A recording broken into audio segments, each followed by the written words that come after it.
Imaginez découvrir que l'une des croyances les plus fondamentales de l'humanité, le concept même du paradis, n'est qu'une copie, une adaptation savamment plagiée d'une religion existant 600 ans avant le christianisme. Ce n'est pas une théorie du complot, c'est un fait historique dévastateur que deux des plus grands philosophes de l'histoire, Baruch Spinoza et Friedrich Nietzsche, ont documenté avec une précision chirurgicale. Ce que vous êtes sur le point de découvrir va ébranler vos convictions les plus profondes sur les origines du christianisme. Car lorsque Spinoza analysa les textes sacrés avec sa méthode scientifique révolutionnaire, il découvrit quelque chose que les autorités religieuses tentaient de cacher depuis des siècles. Le paradis chrétien est une copie presque parfaite du concept zoroastrien de Vaishta Ahu, le meilleur des mondes. Et les preuves sont accablantes. En 1670, Spinoza publia le Traité théologico-politique, une œuvre qui ébranla les fondements de l'Europe chrétienne. Mais ce que peu de gens savent, c'est que dans ce traité, Spinoza ne se contenta pas de remettre en question l'autorité divine de la Bible. Il exposa systématiquement comment des concepts centraux du christianisme avaient été empruntés, adaptés et, dans bien des cas, totalement copiés de religions antérieures. Le zoroastrisme, fondé par Zoroastre vers 600 avant JC. Dans l'ancienne Perse, possédait déjà une cosmologie complète incluant un Dieu suprême bienveillant, un royaume céleste de récompense éternelle, la résurrection des morts, le jugement dernier et la lutte éternelle entre le bien et le mal. Des concepts qui n'apparaîtraient dans le judaïsme tardif et le christianisme que des siècles plus tard. Mais comment Spinoza a-t-il prouvé ce lien dévastateur? Parce qu'il appelait la méthode historico-critique. Spinoza ne se contenta pas d'accepter les Écritures comme une vérité révélée. Il les traita comme des documents historiques, sujets à la même analyse que n'importe quel autre texte ancien. Et lorsqu'il appliqua cette méthode aux livres bibliques, les preuves d'emprunt culturel devinrent incontestables.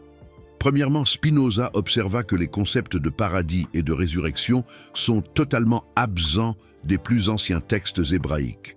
Le Pentateuque, supposément écrit par Moïse, ne mentionne aucune vie après la mort. Les psaumes ne parlent que du Sheol, un royaume sombre où tous les morts résident, bons et mauvais indifféremment. Ce n'est que pendant et après l'exil babylonien, lorsque les Juifs eurent un contact direct avec la théologie perse, que ces concepts commencent à apparaître dans la littérature juive. La chronologie ne ment pas. Le zoroastrisme établit ses concepts centraux au VIe siècle AVC, J.C. L'exil babylonien des Juifs eut lieu précisément à cette période, 586 AVC, J.C. Et c'est exactement après ce contact culturel que l'on trouve, pour la première fois dans la littérature juive, des références claires au paradis comme lieu de récompense éternelle. Spinoza documenta comment le livre de Daniel, écrit pendant la période hellénistique, contient déjà une vision zoroastrienne complète de la résurrection. Beaucoup de ceux qui dorment dans la poussière de la terre se réveilleront, les uns pour la vie éternelle, et les autres pour la honte et le mépris éternel. Ce langage est pratiquement identique aux textes zoroastriens contemporains, mais les preuves vont bien au-delà de la chronologie. Spinoza analysa les mots mêmes utilisés pour décrire le paradis dans les textes tardifs de l'Ancien Testament. Il découvrit que des termes comme paradis dérivent directement du persan paeridaesa, qui signifiait jardin clos. Le mot paradis lui-même, en tant que royaume de Dieu, est une traduction tardive de concepts persans, totalement absents de l'hébreu biblique primitif. Et puis vint la découverte la plus dévastatrice de toutes. Spinoza prouva que la résurrection de Jésus suit exactement le modèle des divinités rédemptrices perses. Mitra, divinité centrale du zoroastrisme romain, mourait et ressuscitait pour sauver l'humanité. Ahura Mazda promettait la vie éternelle aux justes dans un royaume céleste parfait. Le sauveur final zoroastrien, Saoshyant, reviendrait à la fin des temps pour ressusciter les morts et établir le royaume éternel de la justice. Le christianisme n'a rien inventé. Il a simplement adapté et reemballé des concepts zoroastriens qui avaient déjà 1000 ans de développement. Mais pourquoi cette vérité a-t-elle été cachée si longtemps? Spinoza comprit que reconnaître les origines persanes du christianisme détruirait complètement l'affirmation d'une révélation unique et divine.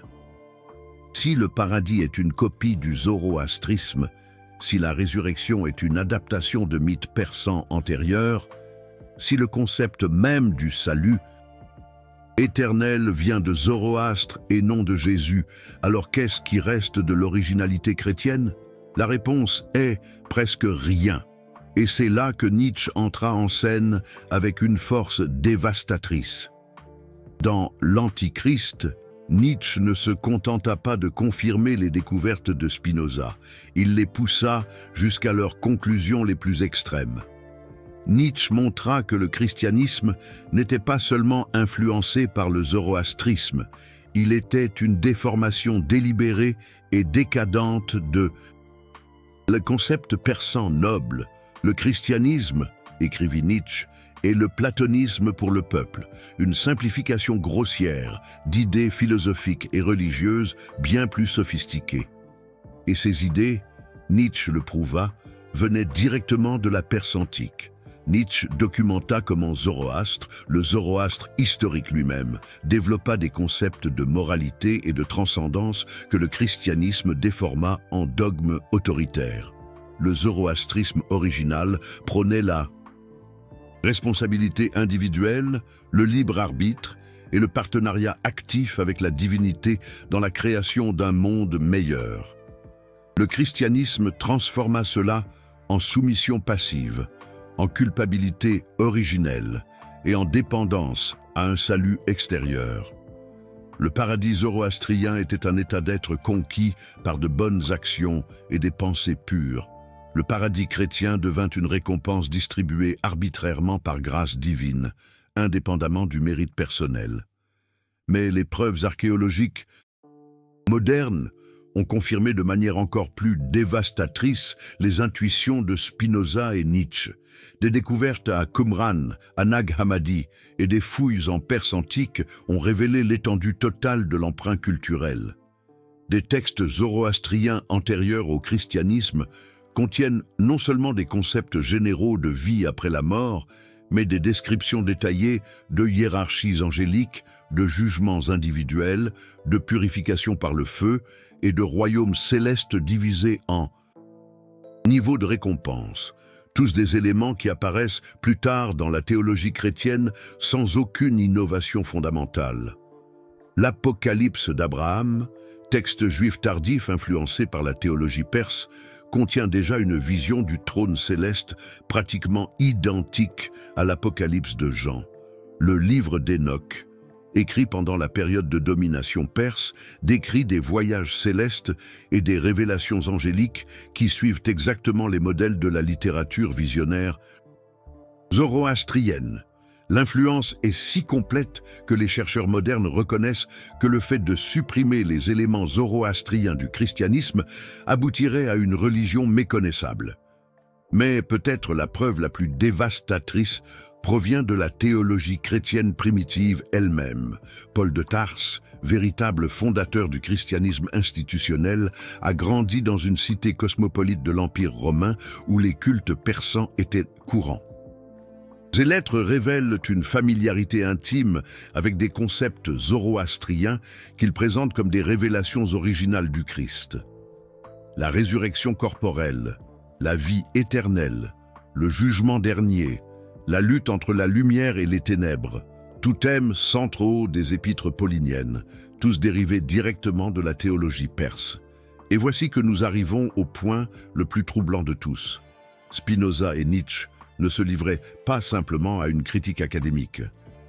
Ils dénonçaient une fraude culturelle d'une ampleur historique monumentale, une religion qui a conquis le monde en prétendant à une révélation divine unique était en réalité une compilation d'éléments empruntés, adaptés et remaniés de traditions antérieures.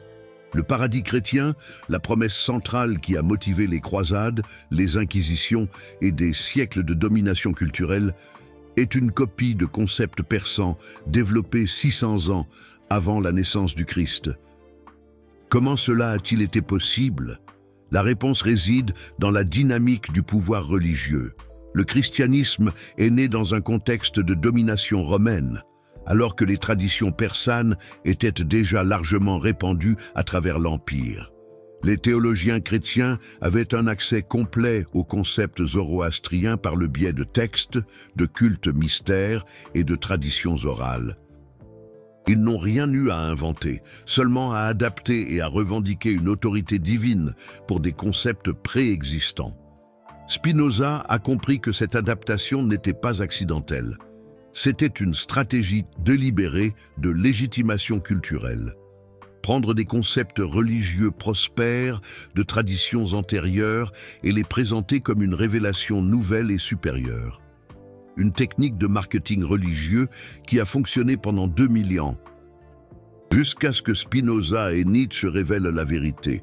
Mais les implications vont bien au-delà de la critique religieuse.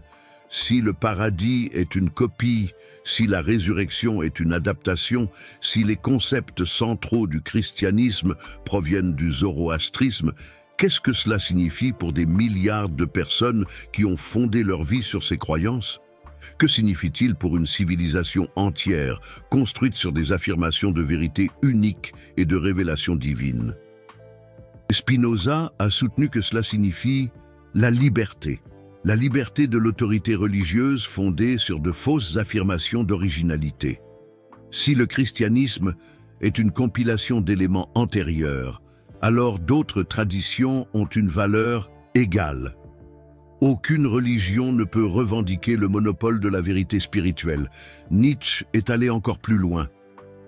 Il a soutenu que l'exposition des origines persanes du christianisme n'était que la première étape pour transcender complètement le besoin d'une autorité religieuse externe. Si les concepts de paradis et de salut sont des créations humaines qui ont évolué au cours des millénaires, alors l'humanité peut créer des valeurs et des significations encore plus grandes.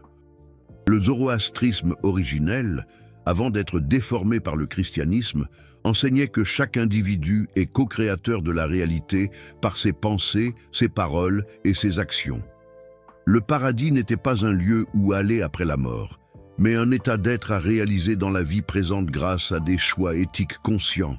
C'est la vérité que le christianisme a enterrée sous des couches de dogmes autoritaires. Et voici que nous arrivons au paradoxe final que Spinoza et Nietzsche ont identifié. Le christianisme, en copiant les concepts zoroastriens, a détruit précisément ce qu'il y avait de plus précieux en eux: la responsabilité individuelle dans la création de sa propre transcendance. Le zoroastrisme enseignait que le paradis était conquis par une participation active à la lutte cosmique entre l'ordre et le chaos. Le christianisme a transformé cela en soumission passive à une autorité externe. Spinoza a montré que reconnaître les origines persanes du paradis chrétien ne détruit pas la spiritualité, elle la libère. Elle permet à chaque personne d'accéder directement aux sources originales de sagesse transcendante sans l'intermédiation d'institutions qui revendiquent une autorité fondée sur de fausses affirmations d'originalité. Nietzsche est allé encore plus loin. Il a soutenu que comprendre l'évolution historique des concepts religieux permet à l'humanité de transcender complètement le besoin de promesses de vie après la mort. Si le paradis est une construction culturelle qui a évolué au cours des millénaires, alors la vie présente devient infiniment plus précieuse et significative. La vérité que Spinoza et Nietzsche ont révélée est simultanément dévastatrice et libératrice. Dévastatrice parce qu'elle expose que les fondements apparemment absolus de la civilisation occidentale sont, en réalité, des adaptations de traditions antérieures. Libératrice parce qu'elle démontre que la sagesse spirituelle de l'humanité est beaucoup plus riche et diverse que ce que n'importe quelle tradition unique peut contenir. Le paradis existe-t-il? Spinoza et Nietzsche diraient que c'est la mauvaise question. La bonne question est: comment les concepts de transcendance ont-ils évolué à travers l'histoire humaine? Et comment pouvons-nous utiliser cette compréhension pour créer des vies plus pleines et significatives? Le zoroastrisme a offert une réponse. Le christianisme a copié et déformé cette réponse. Spinoza et Nietzsche nous ont donné les outils pour redécouvrir la sagesse originale et aller au-delà. Mais approfondissons encore les découvertes spécifiques que Spinoza a faites sur les mécanismes exacts de ce transfert culturel. Dans son analyse du livre d'Ézéchiel, Spinoza a identifié des éléments précis qui révèlent une influence perse directe. La vision du trône divin entouré de créatures ailées, les roues dans les roues, le feu qui ne consume pas. Tous ces symboles apparaissent d'abord dans l'art et la littérature persane. Ézéchiel a écrit pendant l'exil babylonien, période de contact maximal avec la culture zoroastrienne. Spinoza a montré que ce ne sont pas seulement des concepts abstraits qui ont migré du zoroastrisme au judaïsme tardif, ce sont des symboles spécifiques, des rituels concrets et même des pratiques liturgiques. La prière tournée vers l'Est, la vénération du feu sacré, la purification rituelle avant la prière, des éléments qui apparaissent dans le judaïsme post-exilique, sont des adaptations directes de pratiques zoroastriennes. Et puis vint la découverte la plus troublante de toutes dans l'œuvre de Spinoza. Il a prouvé que la structure narrative même de la Bible suit des schémas zoroastriens. L'histoire linéaire qui va de la création au jugement dernier, en passant par la chute, l'exil et la rédemption, est une copie presque exacte de la cosmologie zoroastrienne. La Bible ne raconte pas l'histoire unique d'un peuple élu. Elle adapte le mythe cosmique perse à un contexte tribal spécifique. Dans le zoroastrisme, Ahura Mazda crée un monde parfait qui est corrompu par Ahriman, l'esprit du mal. Il s'ensuit une lutte cosmique qui culmine dans la victoire finale du bien, la résurrection des morts et l'établissement d'un royaume éternel de justice. Comparez cela à la narration biblique. Dieu crée un monde parfait qui est corrompu par le péché. Il s'ensuit une lutte entre le bien et le mal qui culmine dans la victoire finale du Christ, la résurrection des morts et l'établissement du royaume éternel de Dieu. La correspondance n'est pas accidentelle, c'est un plagiat systématique. Spinoza a documenté comment même des personnages bibliques spécifiques suivent des prototypes zoroastriens. Moïse, législateur divin, reflète Zoroastre, récepteur de la révélation d'Ahura Mazda. Élie, prophète qui monte aux cieux, suit le modèle des héros perses accomplissant des voyages célestes. Jésus, sauveur qui meurt et ressuscite, réplique exactement le mythe du rédempteur cosmique zoroastrien. Mais voici l'aspect le plus insidieux de la découverte de Spinoza. Il a montré que les compilateurs bibliques n'ont pas seulement copié des concepts zoroastriens, ils les ont délibérément déformés pour justifier une autorité religieuse centralisée. Le zoroastrisme originel enseignait que chaque personne a un accès direct au divin à travers la triade éthique. Bonne pensée, bonne parole, bonnes actions. Il n'y avait pas besoin d'intermédiation sacerdotale ou de temple centralisé. Chaque individu était responsable de son propre salut par des choix éthiques conscients. Le judaïsme tardif et le christianisme ont transformé cela en système d'autorité hiérarchique, où le salut dépend de l'intermédiation sacerdotale, de rituels prescrits et de la soumission à des interprétations dogmatiques. Ce qui était liberté spirituelle dans le zoroastrisme est devenu contrôle religieux dans le christianisme. Nietzsche a compris les implications politiques dévastatrices de cette transformation. Dans La généalogie de la morale, Nietzsche a montré comment le christianisme a utilisé des concepts zoroastriens déformés pour créer ce qu'il a appelé la morale du troupeau. La promesse zoroastrienne de transcendance par l'action éthique individuelle a été transformée en dépendance psychologique à une autorité externe. Le paradis zoroastrien était conquis. Le paradis chrétien était distribué. Cette différence apparemment subtile a créé l'une des plus grandes transformations psychologiques de l'histoire humaine. Le remplacement de l'agence individuelle par la dépendance institutionnelle. Nietzsche a documenté comment ce remplacement n'a pas été accidentel. C'était une stratégie délibérée de contrôle social. Prendre des concepts d'autonomisation individuelle du zoroastrisme et les reformuler comme un besoin de soumission chrétienne. Une opération d'ingénierie sociale d'une ampleur historique monumentale. Et les preuves continuent de s'accumuler. Des découvertes archéologiques récentes à Persépolis ont révélé des textes zoroastriens qui décrivent non seulement un paradis générique, mais des niveaux multiples d'existence après la mort, correspondant à différents degrés de mérite éthique. Le Apocalypse chrétienne, écrite des siècles plus tard, décrit une structure céleste pratiquement identique. Des textes zoroastriens trouvés à Turfan décrivent des rituels de purification et de renaissance spirituelle qui sont des précurseurs évidents du baptême chrétien. L'immersion dans l'eau comme symbole de mort et de résurrection spirituelle apparaît d'abord dans la littérature persane et non dans la tradition juive. Plus troublante encore, des inscriptions persanes anciennes contiennent des prières et des formules liturgiques qui apparaissent ultérieurement dans les évangiles, presque mot pour mot. Le Notre Père suit des structures de prière zoroastriennes établies des siècles avant la naissance de Jésus. La preuve est si complète que les chercheurs modernes reconnaissent que le christianisme est essentiellement du zoroastrisme adapté aux populations urbaines de l'Empire romain. Mais pourquoi cette vérité est-elle restée cachée si longtemps? Spinoza a identifié 3 mécanismes principaux de dissimulation. Premièrement, la destruction systématique de textes zoroastriens pendant l'expansion chrétienne.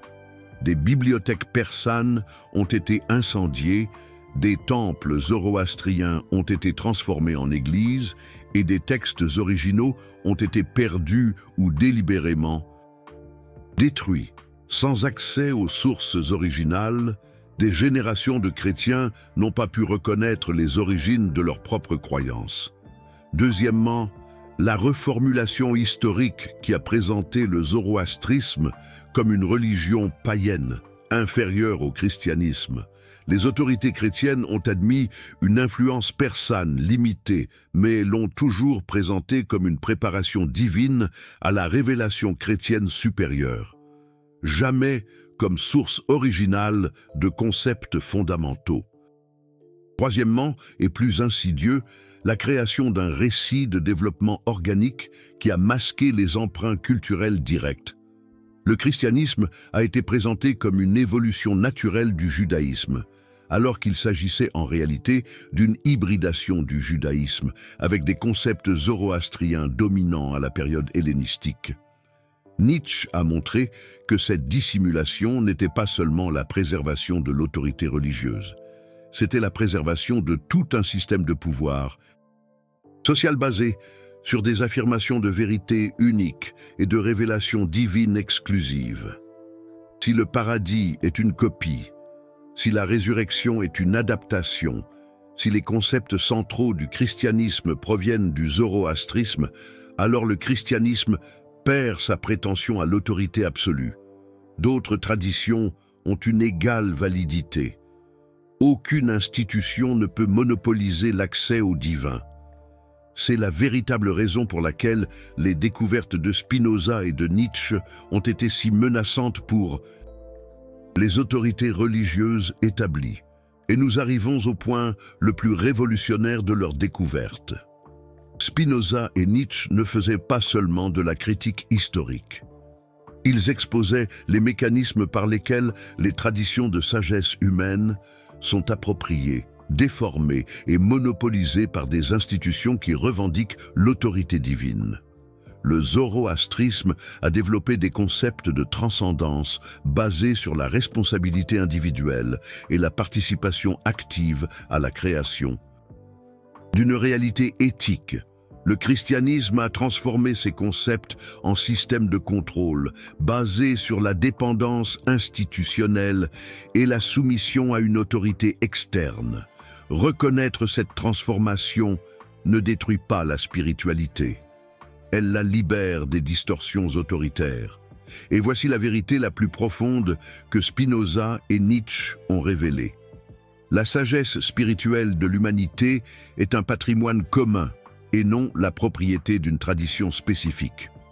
Les concepts de transcendance évoluent par un échange culturel continu. Aucune religion n'invente quoi que ce soit à partir de rien. Toutes adaptent, affinent et développent des idées antérieures. Le problème n'est pas cette évolution culturelle. C'est la revendication d'une autorité absolue basée sur de fausses affirmations d'originalité. Spinoza a montré que reconnaître les origines persanes du paradis chrétien ouvre un accès direct aux sources originales de sagesse transcendante.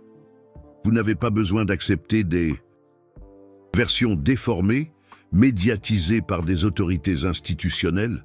Vous pouvez aller directement aux concepts zoroastriens originaux de co-création éthique de la réalité. Nietzsche est allé encore plus loin. Il a soutenu que comprendre l'évolution historique des concepts religieux libère l'humanité pour transcender complètement le besoin d'une autorité externe dans la création de sens et de valeurs. Si le paradis est une construction culturelle qui a évolué au cours des millénaires, alors vous avez la capacité innée de participer consciemment à cette évolution. Vous n'avez pas besoin d'attendre la permission des institutions. Vous n'avez pas besoin d'accepter des interprétations dogmatiques.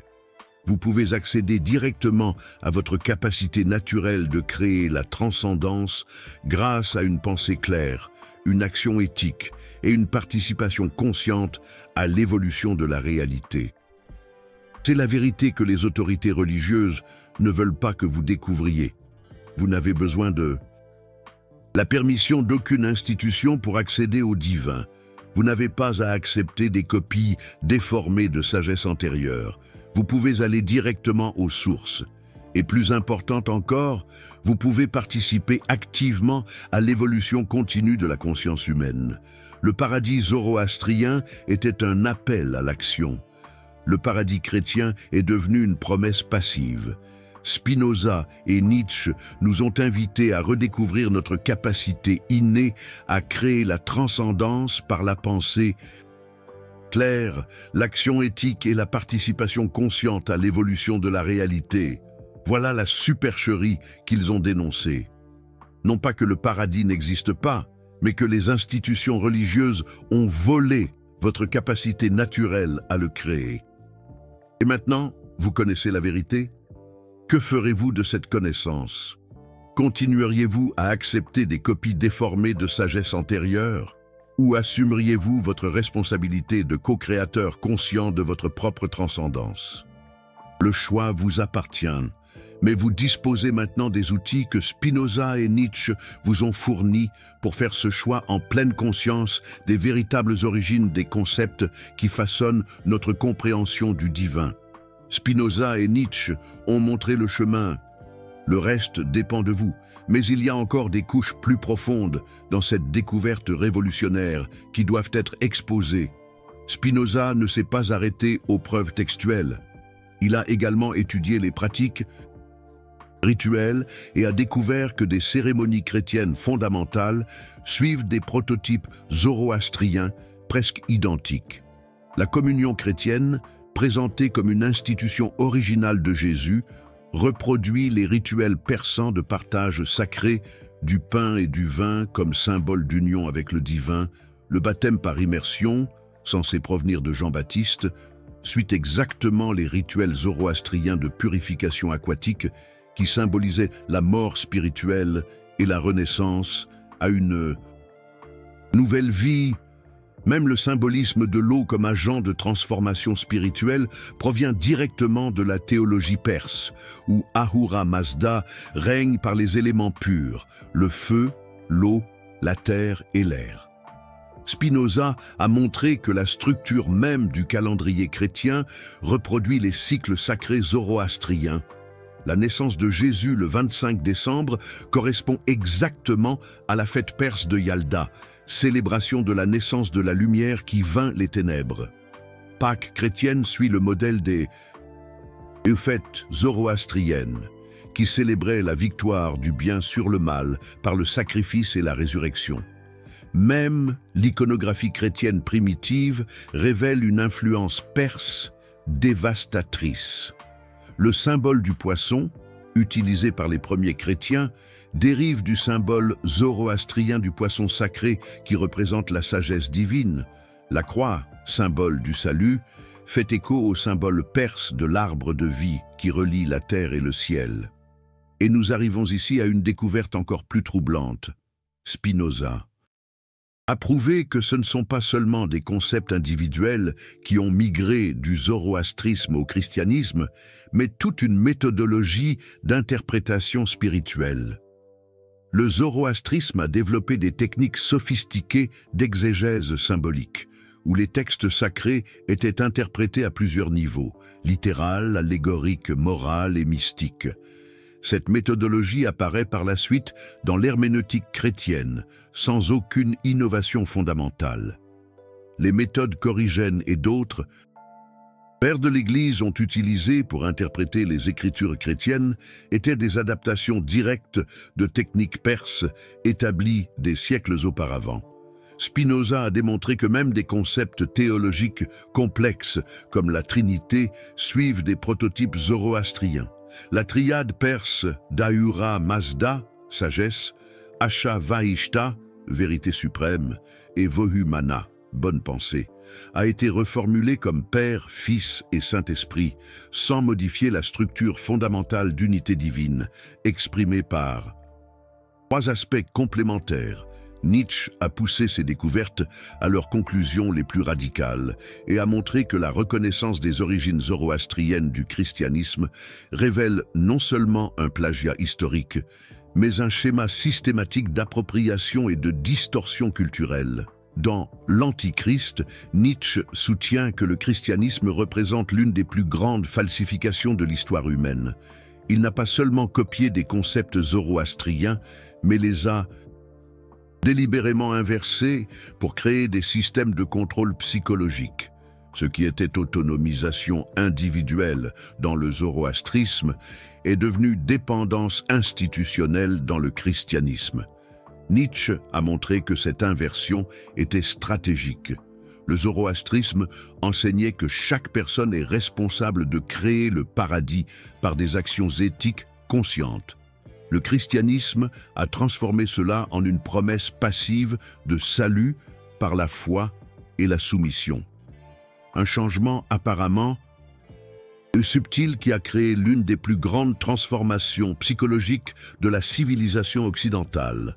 Le résultat a été ce que Nietzsche a appelé le nihilisme, la perte de la capacité humaine à créer des valeurs et des significations authentiques. En transformant l'agence individuelle zoroastrienne en dépendance chrétienne, le christianisme a créé une humanité psychologiquement dépendante d'une autorité extérieure pour la validation spirituelle. Mais les implications vont bien au-delà de la critique religieuse. Spinoza et Nietzsche ont identifié un schéma qui se répète tout au long de l'histoire. Les institutions qui revendiquent une autorité absolue, basée sur une révélation unique, bâtissent invariablement cette autorité par l'appropriation et la distorsion de traditions antérieures. Le christianisme n'est pas unique à cet égard. Ce n'est que l'exemple le plus réussi d'une stratégie récurrente.